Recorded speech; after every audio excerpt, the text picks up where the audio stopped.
제목 같이 읽어볼까요? 제초로 그리스도인이라 불린 사람들이라는 제목으로 오늘 말씀을 증거합니다.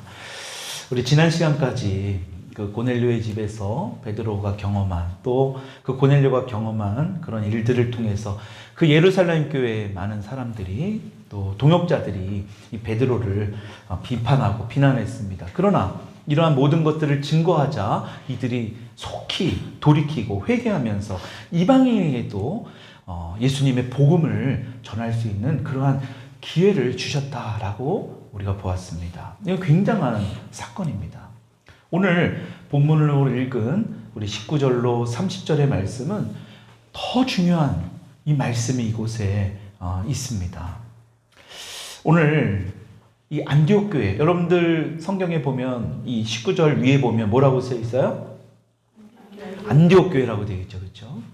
오늘날 우리 이 시대에도 이 안디옥 교회라는 이름을 가진 교회들이 많이 있습니다.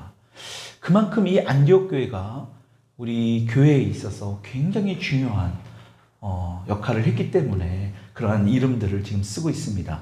우리가 읽었지만 19절 말씀을 다시 한번 읽어볼까요? 시작. 그때 스데반의 일로 일어난 환란으로 말미암아 흩어진 자들이 베니게와 그브로와 안디옥까지 이르러 유대인에게만 말씀을 전하는데, 스데반 죽음 이후에 그 흩어진 사람들이 지금 성경의 말씀을 보니까 베니게, 지금으로 따지면 레바논 지역입니다. 그브로, 지금 키프로스 섬이라고 하는 그곳에서, 그리고 안디옥으로 복음을 전하게 되었다는 것을 오늘 본문 말씀의 시작이 됩니다. 이제 사도행전 말씀은 복음이 어떻게 지리적으로 또 누구에게 확장되었는가를 우리에게 보여주고 있습니다. 지리적으로는 우리 예수님께서 말씀하신 대로 사도행전 8장 1절에 유대와 사마리아 땅끝까지 이르러 내 증인이 되리라. 그것을 넘어서 지금 레바논에 해당하는 이 베니게와 그브르섬, 그리고 안디옥까지, 그러니까 예루살렘의 북쪽으로까지 지금 퍼져나가고 있음을 보여줍니다. 그리고 유대인을 넘어서 지금 이방인에게까지 복음을 지금 전해지고 있고 그들에게까지도 복음이 퍼져나가고 있다는 것을 지금 강조하고 있습니다. 그런데 19절에서도 언급하고 있지만 대부분 전도자들이 처음에는 유대인들에게만 복음을 전했다라고 기록합니다. 그런데 20절을 보니까 뭐라고 합니까? 같이 읽어볼까요? 시작. 그 중에 그브로와 구레네 몇 사람이 안디옥에 이르러 헬라인에게도 말하여 주 예수를 전파하니. 오늘 굉장히 중요한 말씀이고 중요한 구절입니다. 그브로와 북아프리카 연안인 이 구레네와 그곳의 몇몇 사람들이 안디옥에서 헬라인에게 전도를 하기 시작했다. 복음을 전하기 시작했다라는 것입니다. 여러분, 성경에 보면 그 헬라인이라는 이 부분에 주석이 달려 있습니다. 어떤 사본에는 헬라파 유대인에게도 라고 되어 있을 겁니다. 여러분, 물론 헬라파 유대인에게도 복음을 전했지만 복음의 주된 대상이 헬라인, 다시 말하면 이방인들이었다라는 것입니다. 근데 이러한 이방인들에게 복음을 전한 것을 하나님이 굉장히 기뻐하셨어요. 왜냐하면 그 증거가 주님이 함께 하셔서 놀라운 역사가 많이 일어났다라는 이 열매를 통해서 알 수 있습니다. 21절의 말씀에 뭐라고 기록되어 있습니까? 같이 읽어봅시다. 시작. 주의 손이 함께 하심에 수많은 사람들이 믿고 주께 돌아오더라. 이렇게 새로운 이방인들에게 전한, 이 복음을 전한 그 곳이 바로 안디옥인데, 여러분, 이 안디옥이 중요한 이유, 여러분 아까도 서두에서 말씀드렸지만 교회 역사에서 아주 중요한 부분이기 때문에 안디옥이 어떤 곳인가, 여러분 우리가 이것을 좀 알 필요가 있습니다. 안디옥은 전 세계적으로 이 복음이 뻗어나가는데 굉장히 중요한 거점의 역할을 했습니다. 선교의 발판으로 이보다 더 적절한 장소가 없다고 할 정도로 엄청난 대도시였습니다. 안디옥은 예루살렘으로부터 북쪽으로 약 500km 정도 떨어진 거리에 있습니다. 우리가 서울에서 부산까지가 400km 정도 되니까요. 그러니까 아마 서울에서 일본 정도 되는, 그러니까 꽤 먼 거리죠. 수리아에 속해 있는 그러한 도시, 안디옥 도시입니다. 구약에서는 이 수리아가 아람이라고 불려졌죠. 기원전 300년 전에, 여러분 그 유명한 알렉산더 대왕 아시죠? 그 대왕이 죽고 나서 그 장군들이 이 땅을 나누어 갖게 됩니다. 그 중에 한 사람인 셀류코스라는 이 사람이 이 도시를 설립하게 됩니다. 근데 이 셀류코스가 굉장히 그 효심이 지극한 사람이었어요. 그래서 자신의 아버지의 이름 안디오쿠스라는 이름을 따서 안디옥이라는 이름의 도시를 굉장히 많이 세웠습니다. 그 중에 한 도시가 바로 오늘 우리가 보고 있는 이 안디옥입니다. 예수님이 오시기 전 약간 전에 이 유대 땅을 이 셀류코스 왕국이 다스렸는데 바로 이 셀류코스 왕국의 수도가 안디옥이었습니다. 그래서 사도행전의 저자인 누가가 살던 그 시대쯤에 이 안디옥은요 굉장히 발전된 도시였습니다. 도로도 굉장히 길고 넓게 그런 가로수길로도 유명한 도시. 여러분 그것이 바로 이 안디옥이었어요. 이 안디옥이 특이한 것은 이 안디옥이라는 도시를 세운 사람들은 이 그리스 사람, 헬라 사람들이었는데 적어도 그곳에 50만 명의 사람들이 있었다라는 거예요. 근데 문제는 그리스 사람, 헬라 사람들뿐만이 아니라 전 세계에 모여든 사람들이 그곳에 모여 있었다. 그러니까 안디옥이라는 도시는 국제적인 도시였다라고 할 수 있습니다. 왜 이렇게 많은 이방인들이 이 안디옥이라는 도시에 모여들었는가? 이 셀류코스라는 이 왕이요, 그 시대에 이곳에 있는 사람들에게 동등한 시민권을 주겠다고 하니까요, 많은 이 유대인들이 몰려들었고, 이 페르시아 사람들, 인도 사람들, 심지어는 중국 사람들까지도 이곳에 모여들었다고 해요.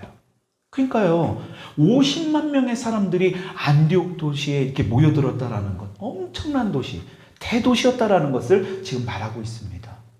그래서 당시에 로마 제국의 3대 도시라고 할 수 있는 곳이 바로 로마고 알렉산드리아고 그 다음이 바로 이 안디옥이에요. 여러분 이렇게 큰 국제적으로 많은 사람들이 모여있는 이 대도시 안디옥이라는 이 도시에 뭐가 세워졌다고요? 바로 교회가 세워졌다는 겁니다. 그래서 굉장히 중요한 부분입니다. 어떻게 교회가 세워졌다고 말씀했다고요? 21절에 보니까 주의 손이 그들과 함께 하셨기 때문에. 이미 예수님은 말씀하셨잖아요. 너희는 땅끝까지 이르러 내 증인이 될 것이다. 그 약속하신 말씀이 이루어진 겁니다.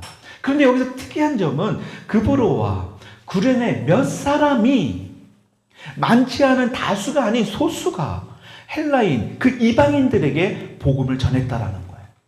그런데 그 몇 사람을 통해서 전한 그 복음이 놀랍게도 주님의 손이 함께 하셔서 놀라운 역사를 경험하게 되었다라고 성경은 말씀하고 있습니다. 여러분 이 말씀의 의미가 뭘까요? 여러분 숫자가 중요한 것이 아닙니다. 주님의 말씀에 순종하면 아무리 적은 수라 할지라도 주님의 말씀대로 살아갈 때에 주님의 손이 우리와 함께 하셔서 우리의 삶에서는 놀라운 일들을 경험할 수 있게 된다. 여러분 믿으십니까? 적은 수가 이 자리에 모였지만 두세 사람이 내 이름으로 모인 곳에 내가 너희와 함께 하시겠다고 말씀하셨잖아요. 여러분 그 말씀에 순종만 하면 주의 손이 우리와 함께 하신다라는 것입니다. 주의 말씀에 순종해서 우리가 복음을 전하면 된다라는 겁니다. 여러분 단순하게 주님의 말씀을 전하면 나머지는 뭐 하신다는 거예요? 주님이 다 알아서 하신다는 거예요. 주님의 손이 우리와 함께 하신다는 것을 우리가 보게 된다라는 것입니다. 그러니까 오늘 본문을 보면 많은 사람들이 순종한 것이 아니라 아주 적은 숫자의 사람이 순종했더니 이 대도시의 안디옥 교회라는 이 교회가 세워졌다라는 것입니다. 여러분 지금 이방인 헬라인들에게 복음을 전한 사람들의 이름이 지금 나옵니까? 성경을 보면 이름이 안 나와요. 그브로와 그레네 몇 사람이라고만 나옵니다. 그냥 소수의 사람들이, 여러분 중요한 것은 하나님께서 이 사람들을 그냥 넘어가시지 않았다라는 거예요. 이 몇 사람이라 할지라도 하나님은 기억하시고 성경을 통하여 우리에게 알려주고 계시다라는 거예요. 그리고 그 사람들을 하나님의 손으로 들어서 사용하셨다라는 것을 말씀하고 있는 겁니다. 여러분 이 적은 수의 사람들을 통해서 이 복음을 들은 사람들, 여러분 누구예요? 헬라 사람들이에요. 여러분 이 헬라 사람들, 여러분 보통 사람들이 아닙니다. 그 당시에 어떤 사람들보다 자기들의 종교, 문화, 철학, 어떤 문화적인 것, 여러분, 이 사람들은요, 절대로 다른 사람들을 인정하지 않았어요. 엄청난 자부심이 있었던 사람들이 바로 이 사람들이에요. 그러니까 헬리코스가 시민권 준다고 하니까 많은 사람들이 지금 막 몰려드는 거 아닙니까? 오늘로 따지면 미국 시민권 정도 될까요? 굉장히 이 사람들이 그 시민권을 받고 싶어서 그 세계 각지에서 다 몰려드는 거 아닙니까? 심지어는 아시아까지도요. 그런데 여러분, 이 사람들이 예수님을 주님으로 영접했다? 여러분, 이것은 기적 중에 기적인 거예요. 여러분들이 예수님을 믿는 것보다 더 기적인 사건인 겁니다.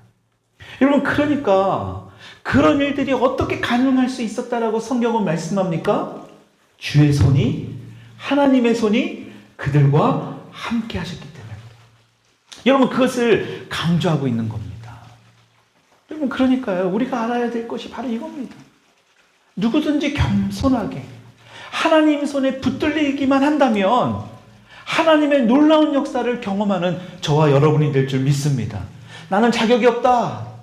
교회 나온 지 얼마 안 됐다. 성경 지식도 모른다. 여러분, 그건 중요하지 않아요. 한번 따라할게요. 하나님 손에 붙들리십시다. 하나님 손에만 붙들리면 다 되는 거예요. 여러분, 그것을 성경에서 말씀하고 있는 거예요. 오늘 저와 여러분들은 하나님 손에 붙들려서 오늘 이곳에 예배드리러 오신 줄 믿습니다. 여러분, 그렇게 살아갈 수 있는 저와 여러분들이 되어야 된다는 것. 반드시 주님의 인도함을 우리가 경험해야 된다는 것. 여러분, 이렇게 소수의 그리스도인들을 통해서 안디옥에 전해진 놀라운 복음의 소식이 지금 어떻게 됩니까? 예루살렘의 교회까지 전해지게 됩니다. 왜냐? 이것은 굉장히 중요한 사건이니까요. 여러분, 너무나 멀리 떨어진 거리에 있잖아요. 여러분, 그럼에도 불구하고 예루살렘 교회까지 알려졌다는 것은 그 당시에 굉장히 충격적인 사건이었다라는 겁니다. 널리 알려진 거예요. 여러분, 그래서 예루살렘 교회가 어떻게 합니까? 22절, 23절의 말씀 같이 읽읍시다. 시작. 예루살렘 교회가 이 사람들의 소문을 듣고 바나바를 안디옥까지 보내니 그가 이르러 하나님의 은혜를 보고 기뻐하여 모든 사람에게 굳건한 마음으로 주와 함께 머물러 있으라 고나니. 여러분 보십시오. 예루살렘 교회가 이 바나바라는 인물을 안디옥 교회의 목회자로 지금 파송하는 겁니다. 그때 지금 성경은 바나바가 무엇을 보았다라고 말씀합니까? 하나님의 은혜를 보았다. 여러분, 하나님의 은혜를 어떻게 눈으로 볼 수 있습니까? 여러분, 조금 전에도 말씀드렸지만 이 안디옥 사람들, 그리스 로마 신화, 그 우상 숭배에 완전히 빠져 있었던 사람들입니다. 그 그리스 철학, 헬라 철학, 여러분 거기에 심취해 있던 사람들이에요. 자신들의 역사에 대해서도 엄청난 자부심을 갖던 사람들입니다. 그 사람들이 예수님을 영접했다고, 그 복음을 받아들였다고, 여러분 바나바가 보았을 때는 이것은 하나님의 은혜가 아니고는 결코 있을 수 없는 일이라는 것을 확신했던 거예요. 여러분, 그것을 지금 이야기하는 겁니다. 그러면서 바나바가 그들에게 뭐라고 권면합니까? 뭐라고 권면하고 있어요?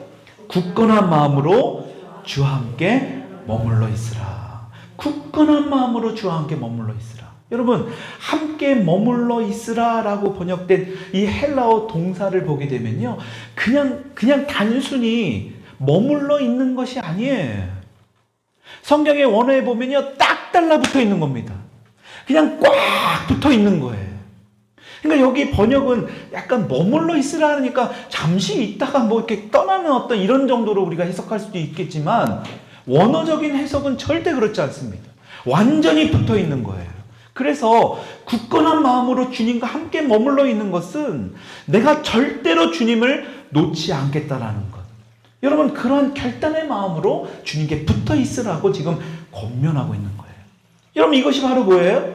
바로 믿음입니다. 지금 이 세상에 어떤 일이 벌어질지라도, 내 삶에 어떤 일이 생길지라도 나는 주님께 꼭 붙어 있겠다. 여러분, 이것이 바로 믿음인 거예요.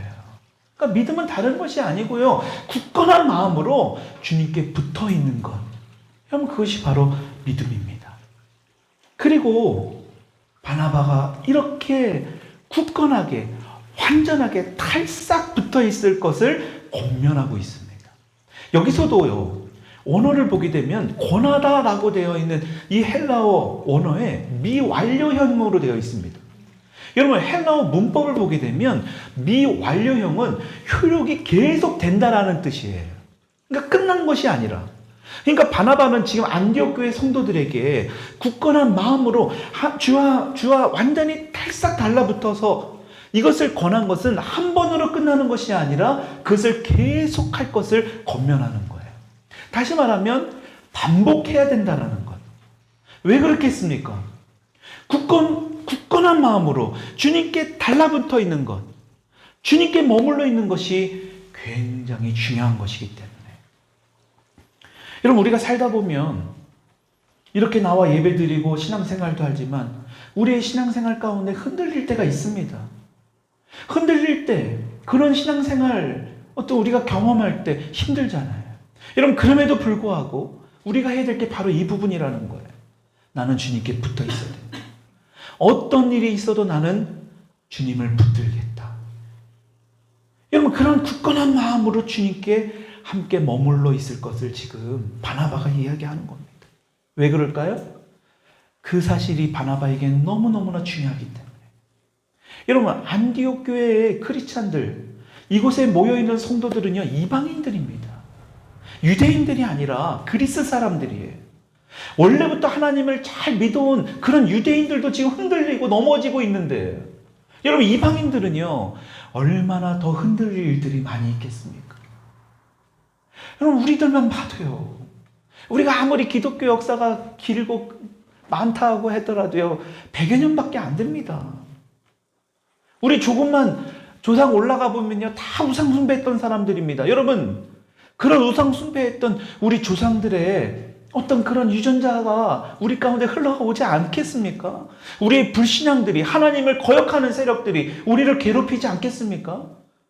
물론 예수 그리스도의 보혈을 통해서 그건 다 끊어졌습니다. 그런데 우리 가운데 여전히 기록되어 있는 우리의 죄성들, 그 기록되어 있는 유전자들이 있다라는 거예요. 여러분, 바나바는 그것을 안 겁니다. 너희들이 지금 앞으로 경험하게 될 신앙생활하면서 많은 유혹들 경험하게 되고, 지금 보십시오. 얼마나 많은 가치관들이 충돌될까요? 그들이 그동안에 믿었던 옛 어떤 그런 거짓 신들, 철학들, 얼마나 많이 충돌되겠습니까? 여러분, 그것들 아무리 힘들고 어려울지라도 어떤 일이 닥쳐와도 주님을 붙들고 결단해야 된다. 주님을 붙들어야 된다. 여러분, 그것을 바나바가 계속해서 권면하고 있다는 것입니다. 여러분, 그런데 이런 일을 가능케 한, 이런 이야기를 한 바나바가 어떤 사람이었는가를 성경은 말씀하고 있어요. 굉장히 특이한 점인데 24절의 말씀 같이 한번 읽어봅시다. 시작. 바나바는 성령과 믿음이 충만한 사람이라 이에 큰 무리가 주께 더해지더라. 여기서 보면 우리 한글로 번역된 성경에는 빠져 있는데, 헬라어 원문에 보면 24절 그 앞에 왜냐하면이라는 이 헬라어 이 접속 부소 호티라는 말이 단어가 들어가 있어요. 그러니까 23절과 24절에 왜냐하면이라는 이 말이 들어가 있는 겁니다.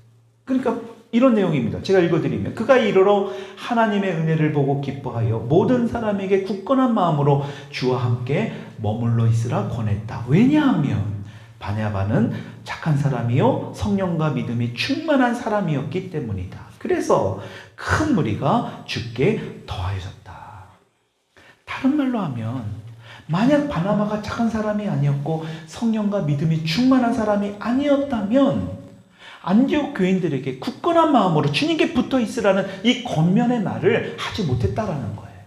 따라서 하나님의 역사도 일어나지 않았을 거라는 겁니다. 여러분, 이와 같은 사실을 우리는 중요한 이 사실을 통해서 우리가 깨달을 게 있어요. 굳건한 마음으로 주님께 붙어 있다는 것. 여러분, 그것이 바로 착한 사람이 된다는 거예요. 성령과 믿음이 충만한 사람이 된다는 것입니다. 그래서 24절을 보게 되면 착한 사람과 성령과 믿음이 충만한 사람이 동격으로 표현되어 있습니다. 똑같은 거예요. 그러니까 착한 사람이니까 성령과 믿음이 충만한 사람이고, 성령과 믿음이 충만한 사람이 곧 착한 사람이라는 겁니다. 근데 우리는 성령과 믿음이 충만한 사람을 이렇게 생각하지 않죠. 착한 사람이라고 생각하지 않습니다. 뜨겁게 기도하는 사람, 성경 많이 하는 사람, 봉사 많이 하는 사람, 여러분 열정적으로 예배드리는 사람, 보통 이렇게 생각합니다. 여러분, 그런데 성경은 성령과 믿음이 충만한 사람을 착한 사람이라고 말씀합니다. 그러니까 착하지 않으면서 성령과 믿음이 충만한 사람은 없는 거예요.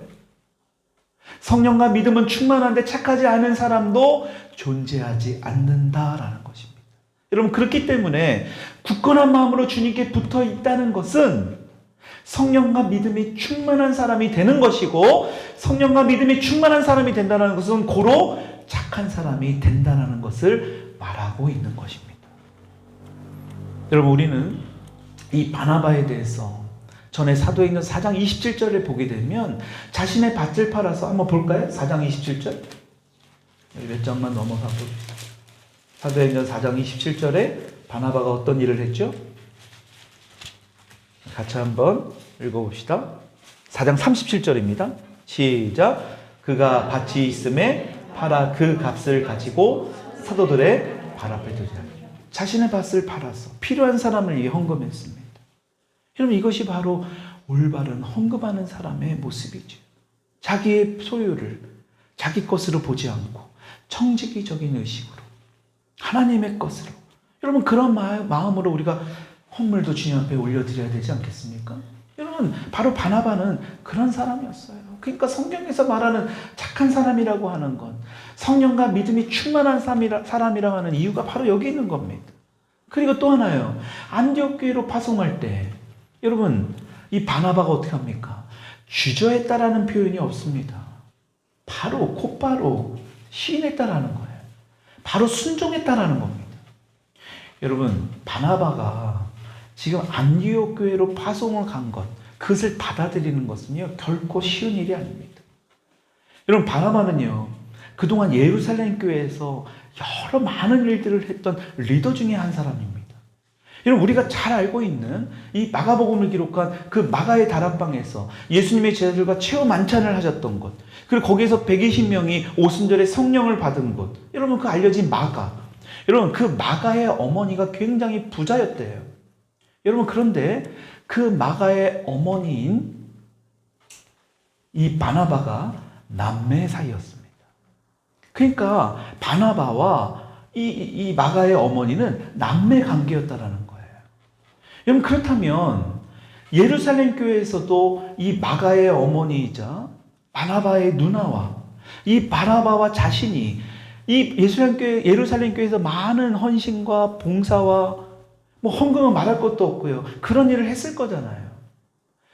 한마디로 예루살렘 교회에 많은 역할, 어떤 그러한 이 포지션이 있었다라는 겁니다. 여러분, 그런데 갑자기 이방인의 땅인 안디옥에 파송을 가라고 했을 때 예루살렘 교회에 있었던 모든 것을 내려놓고 즉시 순종하여 가는 것이 결코 쉬운 일이 아닙니다. 여러분, 그러니까 바나바가요, 착한 사람이라는 것. 오늘 성경에서 말씀하는 그 바나바에 대해서 성령과 믿음이 충만한 사람이라는 것이 바로 그 증거가 되는 겁니다. 여러분, 이렇게 이제 교회의 역사에 엄청난 새로운 장이 열리게 되는 거예요. 여러분, 그래서 오늘 본문은 교회 역사에서 굉장히 중요한 부분입니다. 25절 말씀 같이 한번 읽어봅시다. 시작. 26절. 바나바에 안디옥에 데리고 와서 둘이 교회 1년간 모여 있어 흠물을 가르쳤고. 여러분, 보십시오. 바나바가 어디를 갔대요? 사울을 찾으려고 사울의 고향인 다소로 갑니다. 우리가 사도행전 9장 30절에서 유대인들이 이 사울을 막 죽이려고 했잖아요. 회심하니까요. 그것을 피해 간 사울의 고향으로 갔잖아요. 근데 지금 바나바가 사울을 찾으러 가기까지의 무려 10여 년의 시간이 흐른 겁니다. 여러분, 이게 사실은 바나바가 훌륭한 인물이잖아요. 어찌 보면 사울보다 선배예요. 근데 이 바나바가 정말 좋은 인품이고 훌륭한 사람이라는 것이 또 하나 증거가 되는 것이 바로 이것입니다. 사울에게 가서 같이 동역을 하자라고 지금 권한 거거든요. 안디옥 교회에서. 여러분, 이 사실이 쉬운 일이 아닙니다. 여러분, 그 당시에 사울은요, 고향 땅에서 그냥 놀고만 있지 않았습니다. 복음을 전했어요. 나중에 갈라디아서를 보게 되면 이 시기에 이 다소를 중심으로 주변에 있는 수리아와 길리기아 지역에 복음을 전했다라고 말씀하고 있습니다. 실제로 훗날 이 안디옥 교회에 파송받아 갈 때도 이미 이 사울을 통해서, 바울을 통해서 이 지역의 교회들이 세워져 있었어요. 여러분, 어쨌든 간에 이 바나바를 통해서 지금 사울은 새로운 인생의 전환점을 맞게 됩니다. 주님께서 바나바를 통해 이제 사울을 사역의 현장으로 끌어내신 거예요. 그래서 사울이요, 바나바와 함께 안디옥 교회를 몇 년 동안 목회했다고 성경은 말씀합니까? 1년 동안입니다. 1년 동안 공동 목회를 한 거예요. 이방 세계에 세워진 최초의 이방인 교회, 이방인을 위한 주님의 도구로 선택받은 이 사울, 그리고 바나바, 이 사역을 1년 동안 시작하게 된 겁니다. 바나바와 함께 있던 1년 동안 최선을 다해 목회한 결과 어떤 결과를 불러일으키게 됩니까? 여러분, 우리 성경 말씀 26절의 말씀을 다시 한번 읽어봅시다. 26절 시작. 만남에 안디옥에 데리고 와서 둘이 교회에 1년간 모여있어 큰 무리를 가르쳤고 제자들이 안디옥에서 비로소 그리스도인이라 일컬음을 받게 되었다. 이 부분이 중요해요. 비로소부터 한번 읽고 시작. 비로소 그리스도인이라 일컬음을, 최초의 세상 사람들로부터 그리스도인이라고 불리게 되는 이 영광을 얻게 되는 거예요. 여러분, 그리스도인이라는 말은 교회에서 스스로 만들어낸 이름이 아닙니다.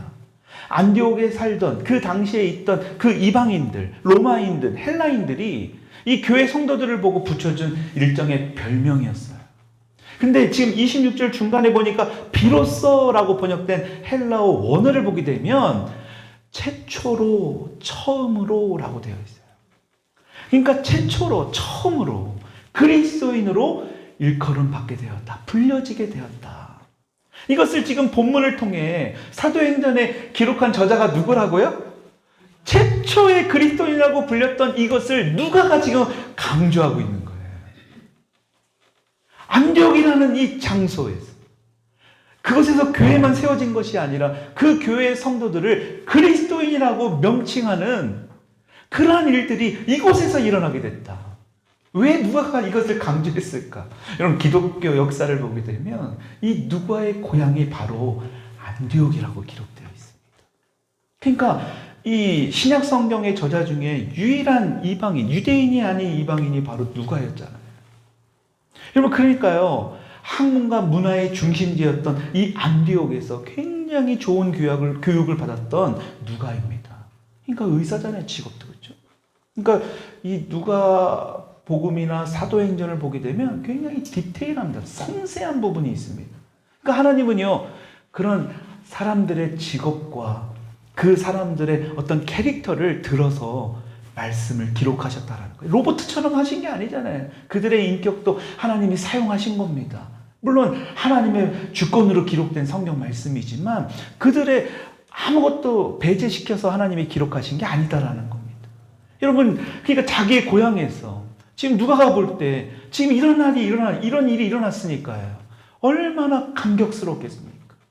이전에는 우상 숭배만 하고 하나님을 알지도 못했던 사람들 아닙니까? 근데 그 사람들의 예수 그리스도의 복음이 전해진 거예요.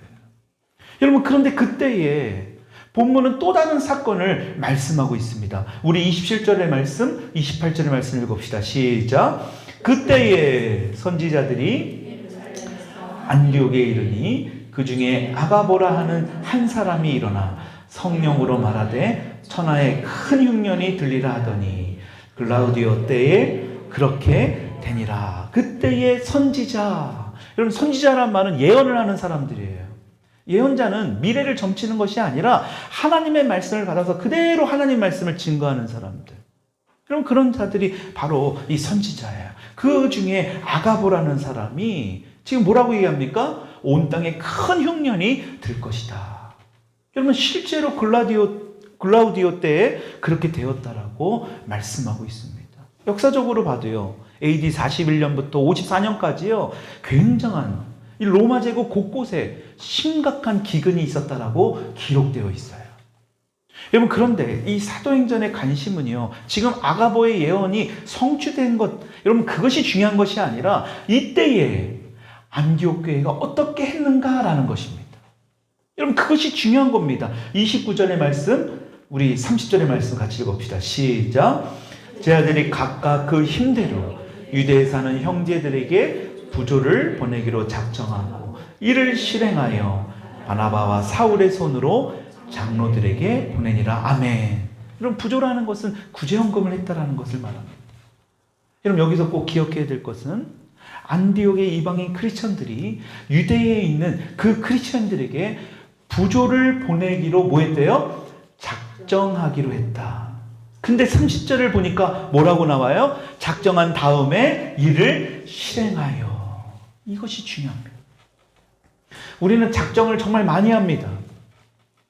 이거 오늘도 우리가 말씀의 은혜를 통해서, 여러분 어떤 집회를 통해서, 어떤 은혜의 자리를 통해서 우리는 결단합니다.